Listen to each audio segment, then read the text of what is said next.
अभी good morning student. हमने जब क्लास आपको नेक्स्ट क्लास पढ़ाई थी तो उसमें आपको लास्ट क्लास में बताया था, आपको सी का पहला प्रोग्राम बताया था कि अगर आपको दो नंबर को जोड़ना है, एडिशन ऑफ टू नंबर्स, तो आप कैसे करेंगे। ठीक, अगर आपको ए और बी की वैल्यू लेट दी हुई है, गिवन है, तो आप उसका प्रोग्राम कैसे बनाएंगे। अभी हम आपको बताएंगे कि अभी मैंने आपको स्कैनअप का यूज़ नहीं बताया कि स्कैनअप कैसे करते हैं। तो हमने आपको कल ये समझाया था, नेक्स्ट क्लास में हमने आपको ये समझाया था कि अगर आपको वैल्यू गिवन है तो आप स्कैनअप का यूज़ नहीं करते, क्योंकि स्कैनअप का यूज़ सिर्फ इनपुट करने के लिए होता है। अगर गिवन है तो आप स्कैनअप यूज़ नहीं करेंगे, लेकिन अगर आपको वैल्यू गिवन नहीं है और इनपुट करने के लिए कह रहा है तब आप स्कैनअप का यूज़ करेंगे। तो हम आपको आज जो प्रोग्राम बताएंगे वो स्कैनअप का यूज़ करके बताएंगे कि कैसे बनाते हैं प्रोग्राम। ठीक, तो हमारा जो प्रोग्राम है वो क्या है, इनपुट टू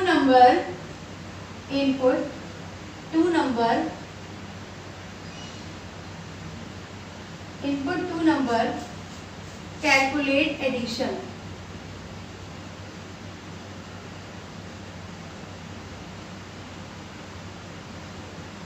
ठीक है, कि दो नंबर को अगर आपको जोड़ना है तो आप उसको कैसे जोड़ेंगे। तो देखिए, सबसे पहले हम लोग क्या यूज करते हैं, हेडर फाइल लिख लीजिए, हैज इंक्लूड studio.h,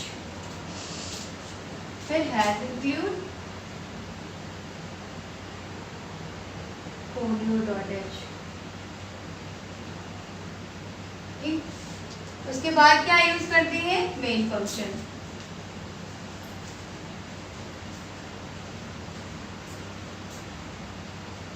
अब हमको क्या करना है कि दो नंबर इनपुट करने हैं, तो हम लोग कितने वेरिएबल्स लेंगे, 2।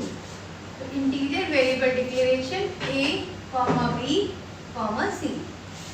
ठीक, तो दो नंबर जो इनपुट करेंगे वो आपके a और b में चले जाएंगे, और इन दोनों का जो एडिशन होगा वो किस में स्टोर हो जाएगा, आपका c में।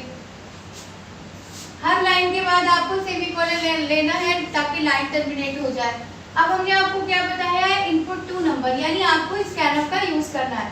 तो पहले आप एक मैसेज लिखेंगे प्रिंटएफ में, क्योंकि हमने आपको लास्ट क्लास में बताया था कि प्रिंटएफ का काम वैल्यू को डिस्प्ले कराना तो होता ही है और साथ में मैसेज प्रिंट कराने का भी होता है। तो आपने क्या लिखा, एंटर टू नंबर, दो नंबर, उसके बाद लिखा स्कैनअप। अच्छा बताइए, दो वेरिएबल है आपके, अगर आपके दो वेरिएबल है तो आप 2% ही लगाएंगे, अगर 3 है तो 3% ही लगाएंगे, 4 है तो 4% ही लगाएंगे। एक चीज और समझ लीजिए कि आपको ये कैसे समझ में आएगा कि स्कैनअप में हम लोग कितने वेरिएबल इनपुट कराएंगे, है ना। तो जैसे जो भी यहाँ क्वेश्चन समझ लीजिएगा, ये कह रहा है इनपुट टू नंबर, तो स्कैनअप में दो वेरिएबल इनपुट होंगे। अगर कहता है इनपुट अ नंबर, तो स्कैनअप में एक वेरिएबल इनपुट होगा। अगर कहता है इनपुट 3 नंबर, तो 3 स्कैनअप में इनपुट होंगे। 4 नंबर तो 4 होंगे। जितने आपको क्वेश्चन स्टार्ट होगा, इनपुट ये एक्सेप्ट करके आएगा, तो उसमें आपको ये बोलेगा कि कितने नंबर आपको इनपुट करने हैं। बस वही वेरिएबल, जैसे आप समझ नहीं पाते, स्टूडेंट समझ नहीं पाते कि मैम स्कैनअप में कैसे हम कितने वेरिएबल इनपुट कराएंगे, तो जो क्वेश्चन में कहता है बस क्वेश्चन को पढ़ते जाइए और करते जाइए। क्वेश्चन हमारा क्या कह रहा है कि इनपुट टू नंबर, दो नंबर हमें इनपुट कराने हैं, तो हम क्या करेंगे, दो वेरिएबल को इनपुट करा देंगे, ए और बी। अगर कहता है कि इनपुट आ नंबर, तो हम सिर्फ एक नंबर, एक ए को करा देते हैं। ठीक है, और जब 2 नंबर इनपुट कह रहा है तो 2% ही लगाएंगे, 3 इनपुट कह रहा है तो 3% ही लगाएंगे। ठीक, तो जो कह रहा है तो 2% ही लगाया हमने, और विदाउट स्पेस, दो अगर परसेंट ही आप एक साथ लगा रहे हैं तो विदाउट स्पेस, स्पेस नहीं रहेगा इसके बीच में, और आप डबल कोट्स बंद कर दीजिए। क्लियर, के बाद फिर आप कॉमा लगा दीजिए। अगर देखिए जो M% का साइन होता है, मैंने आपको बताया था कि M% का साइन जो होता है वो बेसिकली एड्रेस के लिए होता है। ठीक है, तो अगर आप दो वेरिएबल इनपुट कर रहे हैं तो आपको 2 बार M% लगाना पड़ेगा। 3 इनपुट कर रहे हैं तो 3 बार, 4 इनपुट कर रहे हैं तो 4 बार, 1 कर रहे हैं तो 1 बार। ठीक, तो हम क्या करेंगे, M% और कॉमा M%B। ठीक, एक चीज और ध्यान रखिएगा, इन दोनों के बीच में भी हम लोग कॉमा लगाएंगे, सेपरेट करेंगे, ऐसा ना हो कि आप भूल जाए या व्हाइट स्पेस दे दें, स्पेस नहीं होगा, ठीक।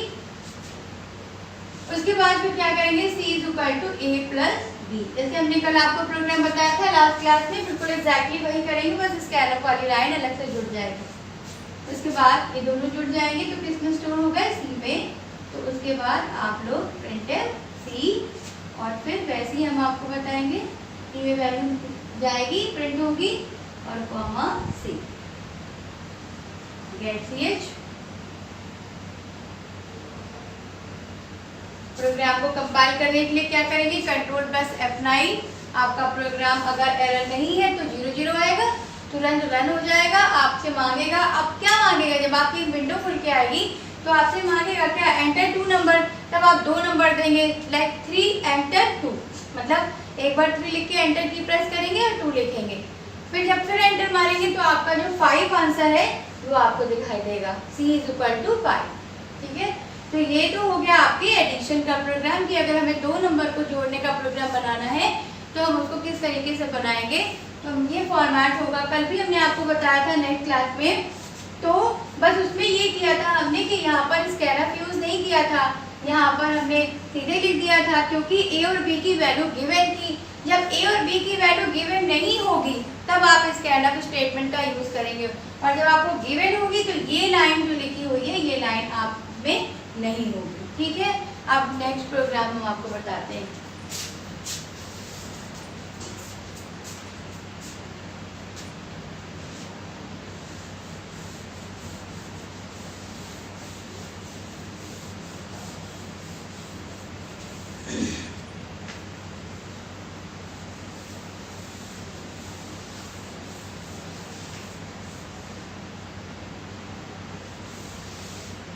देखिए नेक्स्ट क्वेश्चन है कि इनपुट 2 नंबर कैलकुलेट स्वैपिंग।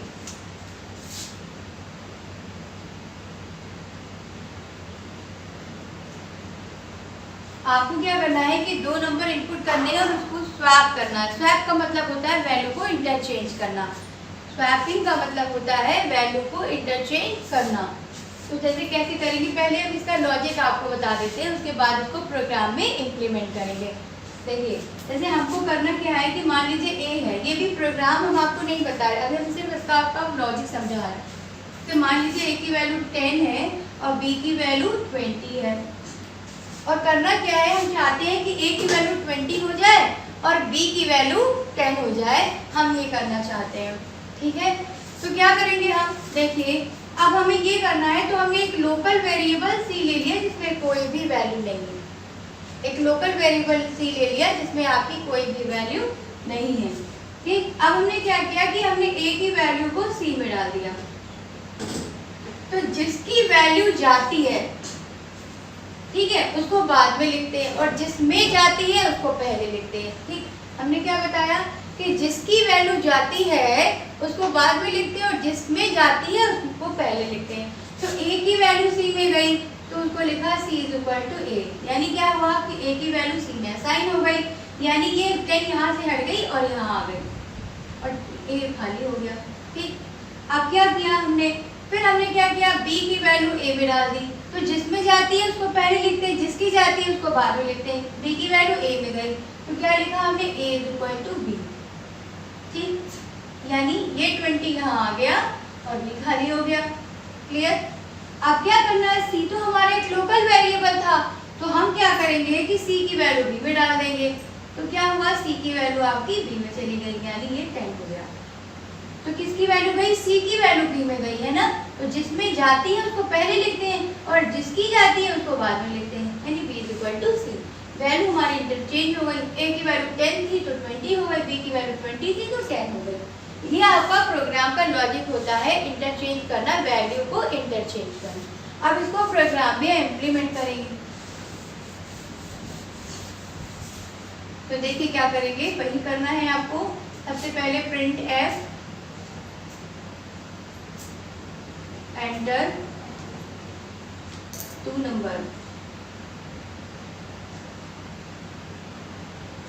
फिर स्कैनर, 2 बार %d लगाएंगे क्योंकि 2 वेरिएबल इनपुट कर रहे हैं, f%a, f%b। ठीक, फिर क्या करेंगे हम, वही जो लॉजिक अभी मैंने आपको समझाया, C is equal to A is equal to B और B is equal to C। ठीक है, अब आप इसको प्रिंट करा लीजिए, A और B को। C को नहीं प्रिंट कराएंगे क्योंकि C में तो कोई वैल्यू नहीं है। A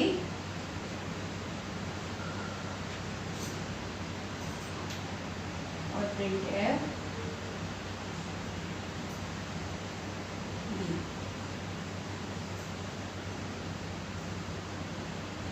ठीक है, ओके। तो देखिए अब आपकी वैल्यू जो आएगी वो इस तरीके से दिखाई देगी। जो वैल्यू आएगी A is equal to 20 and B is equal to 10। इस तरीके की आपको आउटपुट में वैल्यू दिखाई देगी आपकी। A is equal to 20 and B is equal to 10। ठीक, हम चाहते क्या है कि देखिए हम क्या चाहते हैं कि ये ऐसे वैल्यू दिखाई दे, किस तरीके से, A is equal to 20 and B is equal to 10। इस तरीके से हमको वैल्यू ये दिखाई दे। ठीक, तो हम उसके लिए क्या होता है, उसके लिए एक नया स्टेटमेंट होता है non printable character. Non printable character क्या होते हैं, देखिए थोड़ा सा मैं इसके बारे में आपको समझाती हूँ। यहाँ पर देखिए नॉन प्रिंटेबल कैरेक्टर क्या होते हैं।